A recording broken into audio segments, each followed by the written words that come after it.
Hello friends, this is Keshav and today is 3rd of February 2025 और market में आज काफी ज्यादा वॉलेटिलिटी थी। दोनों ही मार्केट में आज दोनों ही मार्केट की बात करने वाले हैं। क्रिप्टो मार्केट की भी बात करेंगे और स्टॉक मार्केट की भी बात करेंगे। और after the yesterday is not Saturday session, जो बजट वाला सेशन था, स्पेशल सेशन था।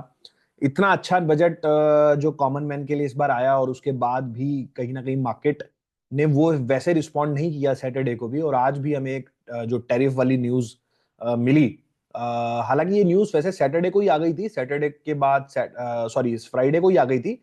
और सैटरडे और संडे के बाद आज यूएस मार्केट जब खुले तो उन्होंने अच्छा खासा इस पर रिएक्ट किया और लगभग 2-3% के आसपास नैस्डैक गिर गया और सारे फ्यूचर्स उनके डाउन है।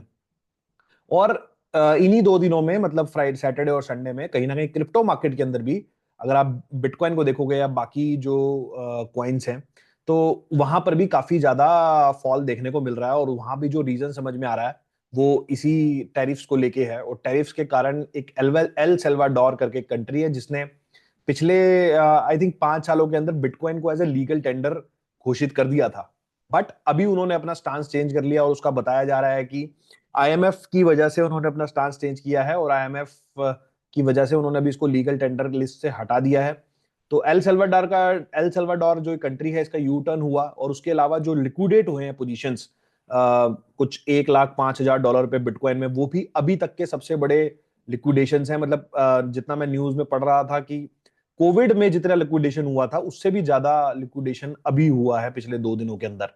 तो आई थिंक अंदर कुछ ना कुछ चल रहा है, कुछ ना कुछ खिचड़ी पक रही है। अब वो क्या खिचड़ी पक रही है, क्या होगा, वो हम आने वाले टाइम में देखेंगे। तो एक बार बिटकॉइन का भी आज चार्ट पे एक बार देखेंगे किस हिसाब से कहाँ सपोर्ट लेवल बन रहे हैं और नेक्स्ट कहाँ तक जा सकता है, वो भी एक बार समझने की कोशिश करेंगे।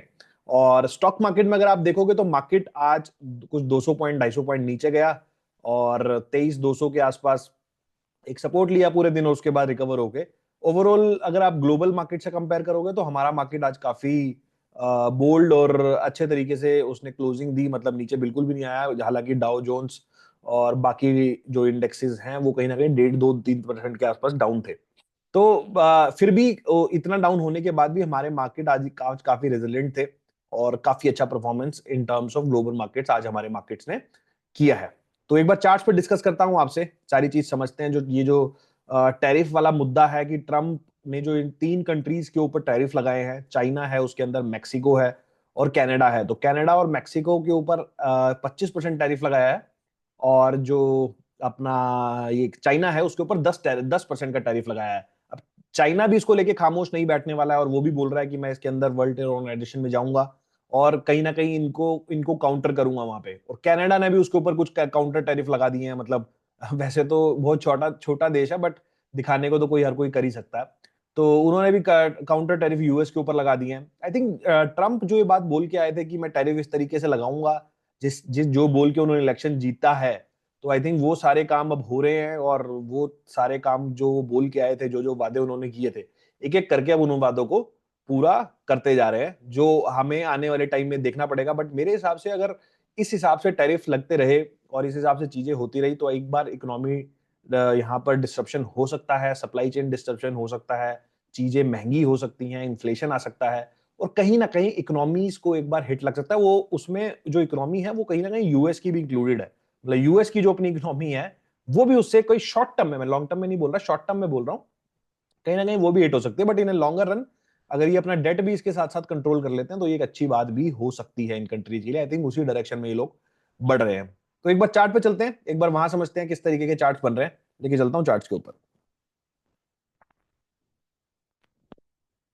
दोस्तों ये आज निफ्टी का डेली चार्ट है।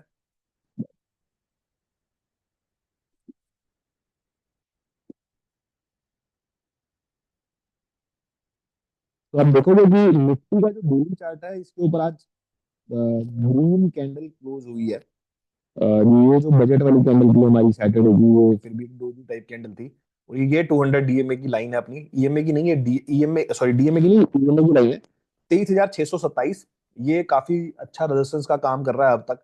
आज ये नीचे गया और फिर इसने ऊपर आके बंद कर दिया। लेट्स सी कल किस हिसाब से क्लोजिंग रहती है, बट ये एक बार क्रॉस होता है तो नेक्स्ट लेवल अपना 24,000 के आसपास हमें आराम से दिख सकता है। और अगर आप आरएसआई लेवल्स भी देखोगे तो काफी ओवरसोल्ड जोन में जा चुका है मार्केट यहाँ से। और कहीं ना कहीं अगर हम इसको देखें तो अभी आरएसआई जो यहाँ से इसने बाउंस लिया है अभी 48 का आरएसआई है। थोड़ा सा रिकवर हो गया है आरएसआई भी फिर भी, बट लेट्स सी, हमें अब देखना पड़ेगा कि किस हिसाब से मार्केट यहाँ से प्ले आउट करता है। बट ये वाला जो जोन है मेरे हिसाब से 23,600 वाला, ये एक रेजिस्टेंस का काम कर सकता है। 23 और 24,000 एक ये छोटा रेजिस्टेंस बन सकता है, और 24,000 एक अपने को बड़ा रेजिस्टेंस यहाँ से मिल सकता है।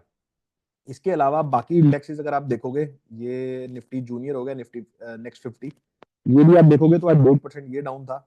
मिड कैप के अंदर भी रेड कैंडल बनी है तो 1% के आसपास मिड कैप डाउन था। और स्मॉल कैप अगर आप देखोगे तो स्मॉल कैप के भी अंदर आज रेड कैंडल बनी है, स्मॉल कैप कुछ 1.74% डाउन था। तो बाकी ज्यादा इंडेक्सेस के अंदर भी हमें फॉल देखने को मिल रहा है, और वहां भी रेड कैंडल बनी है। बट निफ्टी फिर भी काफी, आई थिंक निफ्टी नीचे था, फिर भी स्मॉल कैप और मिड कैप में आज फॉल आया है। इसके अलावा कुछ स्टॉक स्पेसिफिक देखूं तो रिलायंस मेजर कारण बना हुआ था। रिलायंस आज 1.5% नीचे था, 18 रुपए आज नीचे था। आईटी इंडेक्स आप देखोगे तो आईटी इंडेक्स ओवरऑल आज अच्छा था, मतलब ऑलमोस्ट फ्लैट टू पॉजिटिव ही कह सकते हो आप इसको। तो स्टॉक्स अगर आप देखो तो एचसीएल में आज ग्रीन कैंडल बनी है, एचसीएल टेक में। इन्फोसिस भी ग्रीन कैंडल बना के गया है, और टीसीएस में भी ग्रीन कैंडल बनी है, 200 डीएमए से ग्रीन कैंडल बनी है। और यहाँ से अगर आप देखोगे जोमैटो को, तो जोमैटो में भी आज ग्रीन कैंडल बनी है, और ये भी कुछ 80 पैसे के आसपास आज ऊपर है। तो ये कुछ ब्रॉडर स्टॉक्स हैं जो, और इसके अलावा जो एक बड़ा यहाँ पर हमारे सामने स्टॉक में रैली थी वो थी बजाज फाइनेंस। तो बजाज फाइनेंस अपने हाई पे आज क्लोज हुआ है। अगर आप देखोगे तो 5 साल के हाई के बाद 8425 रुपए के आसपास आज ये क्लोज हो गया है, और 5.5% ऊपर था। इसकी वजह से भी आज इसने निफ्टी को उठा के रखा हुआ था। और इसके अलावा अगर हम देखते हैं, अब एक बार बिटकॉइन का चार्ट देख लेते हैं, जो बिटकॉइन की हम बात कर रहे हैं। बिटकॉइन के बारे में थोड़ी डिटेल डिस्कशन करते हैं यहाँ से। और मैं यहाँ से इसका, डेली नहीं, मैं आपको यहाँ से इसका वीकली चार्ट, या वीकली भी नहीं, हम मंथली पे बात करते हैं। I think monthly will be better, क्योंकि वहां पे थोड़ा लॉन्ग टर्म ट्रेंड की बात होगी, और आई थिंक थोड़ा सा हमें ब्रॉडर पिक्चर समझ में आएगी। तो ये मैंने आपके सामने बिटकॉइन का मंथली चार्ट लगाया है। यहाँ अगर आप देखोगे मंथली चार्ट के ऊपर, तो ये हमारा 2017 का हाई है, कुछ 19-20 हजार डॉलर के आसपास। और ये जो हाई है 2021 का हाई है, ये 70 हजार डॉलर, जहाँ पे 2 बार आके रेजिस्टेंस लेके एक बार नीचे नीचे गया, नीचे गया। तो ये 2 हाई कटने के बाद इस बार इसने ये हाई काटा है। और अगर आप यहाँ देखोगे, ये पहले भी हो चुका है, मैं इसलिए आपको ये चार्ट एक बार दोबारा दिखा रहा हूँ कि यहाँ से ये ऊपर जाता है, और एक बार यहाँ पर जरूर आता है टच करने। तो यहाँ से अभी ये ऊपर जा रहा है, हो सकता है थोड़ा ऊपर और चला जाए, बट एक बार ये जो लेवल है, जो अपना 20 मंथ का मूविंग एवरेज 66 हजार के आसपास, आई थिंक यहाँ पर एक बार ये आ सकता है। वो हमें आने वाले टाइम में देखना पड़ेगा कि किस हिसाब से क्या सिनेरियो बनते हैं। तो ये हो गई बिटकॉइन की बात, जो आने वाले टाइम में मैंने देखनी है। टैरिफ्स को आप लेके देख ही चुके हो, तो लेट्स सी किस हिसाब से आगे की चीजें पैन आउट होती हैं। हम आने वाले वीडियोस में उसकी चर्चा करेंगे। आपको ये वीडियो कैसा लगा, कैसा आपको समझ में आ रहा है, आप मेरे को कमेंट सेक्शन के अंदर लिख के बता सकते हो, और चैनल को लाइक कर सकते हो, शेयर कर सकते हो, ताकि ज्यादा से ज्यादा लोगों तक हम इसमें पहुंच पाए। चलिए दोस्तों, इस वीडियो को यहीं समाप्त करता हूं, मिलता हूं आपसे अगले वीडियो में इसी तरह के कुछ नए टॉपिक के साथ। और अगर आप क्रिप्टो के अंदर, एफएनओ के अंदर ट्रेडिंग करना चाहते हैं, जल्दी ही हमारा उस पर भी वीडियो आ रहा है। तो पिन कमेंट में उसका हमारे पास, अगर आप डिस्क्रिप्शन में जाओगे तो वहां पर डेल्टा एक्सचेंज का लिंक है, आप वहां से अपना अकाउंट ओपन कर सकते हो, और हमारा टेलीग्राम या व्हाट्सएप ग्रुप ज्वाइन कर सकते हो, जहां पर हम आपसे डिटेल इन्फॉर्मेशन भी शेयर करते हैं। तो वीडियो को यहीं समाप्त करता हूं, मिलता हूं आपसे अगले वीडियो में इसी तरह के कुछ नए टॉपिक के साथ। चलिए दोस्तों, नमस्कार।